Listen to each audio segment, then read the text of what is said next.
Afternoon, and welcome to Opera 101 with Cleveland Opera Theater. Opera 101 is our Monday through Friday series where we talk about all things opera and give you a glimpse inside our strange yet wonderful world. My name is Dean Buck, and I am the assistant conductor and chorus master for Cleveland Opera Theater. Today, I figured we would start talking about the chorus in opera. There are a lot of ins and outs, and opera chorus is very much its own thing. So we're just going to give a brief intro into how certain composers use the chorus and why. Opera chorus singing is very different than, say, soloistic singing. You have to blend, you have to be part of this unit. It's also very different than, say, a concert choir or the chorus in an oratorio. It's much more functional and much less expressive. In order to understand this, I think first we need to talk about when does the chorus appear on stage and what does that mean? And for sake of clarity and for sake of keeping things uniform, we'll just limit this to 19th century Italian composers because that's a lot of the standard repertoire. It's a lot of what we interface with. It is by no means meant to diminish other composers. It's just this is always the very good starting point because it is a lot of the operatic tradition. As we've talked about before, myself, Maestro Boyajan, Scott, Skiba, at the bulk of all opera is storytelling. Composers and librettists and directors and music directors and singers use this medium to tell a very emotional story. Keyword there is emotional. Opera is very emotional. I think we all know this. The chorus is there to highlight the emotion. When you see the chorus on stage, more often than not, it means stop thinking about the plot and listen, because there is an emotional thing happening, and it is important for us to just dig into that emotion and stop worrying about what's going to happen. The chorus typically has a similar reaction as the audience does, but we always know one step ahead of them. They are our vehicle as the audience to get into the emotional dialogue that's happening. An example, the Act 1 finale to The Barber of Seville. A ton of things happen. The Count shows up pretending to be a soldier, pretending to be drunk. He tells Rosina his true but fake identity of Lindoro. He and Bartolo get into this big fight. Figaro bursts in and says everyone is screaming in the streets, and then the chorus comes in as the police, and the Count shows the officer his badge to show that he's actually the Count, so they can't arrest him. Now, the rest of the act is essentially nothing plot-wise, but you have about 15 minutes more of music where they are just all singing about how confused they are. Very strange, where so much happens, and then the climax of it is essentially a huge chunk of music where there's nothing happening. Why is this? Well, Rossini writes some of the most amazing music here. It is so vocally demanding, and when done well, is unbelievably impressive.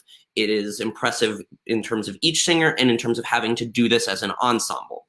The chorus is expressing their confusion too as the police, because they don't know, aside from the officer to whom the Count showed the badge, that this is the Count. They don't know why he can't be arrested, and so they are confused. We as the audience know why, but we are not meant to know. We are not meant to think about that now. We are meant to enjoy this incredible composing out of the emotion of confusion. And Rossini does this expertly. And you just listen to a good recording of the Act 1 finale to The Barber of Seville, and it's infectious. It's so fun. It's so funny. It's so humorous. And above all, there is this incredible singing and this incredible emotional moment. The chorus is there to tell us, just stop thinking about the plot now, listen, enjoy this. Another example, you look at Act 2 of La Traviata.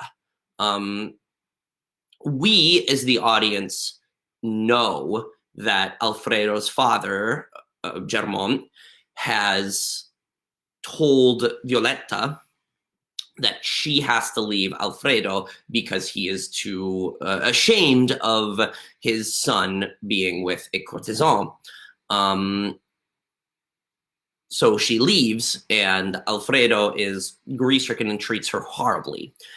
He bursts into a party, embarrasses her in front of all of her friends, and then Germont comes back, his father, Giorgio Germont, Alfredo's father, to say, this is just horrible, you can't treat a woman like that. The chorus is horrified of what Alfredo has done to Violetta. They don't know what we know, that Alfredo's father has done this very terrible thing, but we are meant to just set that aside now because there is an absolutely gorgeous concertato happening, or concert piece. And the key thing that Verdi wants us to focus in on is the absolute emotional torment happening with Violetta. She knows why she has to leave, but she can't tell Alfredo. And she won't tell Alfredo because she doesn't want Alfredo to blame his father for it. She just wants to do the bigger thing. This sets up Act 3 perfectly, in which Violetta dies, and they have their happy reunion. But at this moment, at the end of Act 2, we, the audience, are all that Verdi wants us to do is to focus on the emotional pain that Violetta is feeling. And we're supposed to stop thinking, oh, what's going to happen? What's going to happen? Is this going to happen? No, there is something bigger. There is the emotion. The emotion is more pressing than the plot, than the resolution. We need to stop and listen to this gorgeous music and really feel this pain that Violetta is feeling. The chorus typically appears in these settings. There are countless examples, but for sake of time, we will stop now. And we'll convene to talk a little bit more about how, as an opera chorus, we achieve this effect. What sort of things we talk about in rehearsal, what sort of things we do in a chorus that is different than we do with the soloists, what sort of things we do as an opera chorus that are different than a concert choir.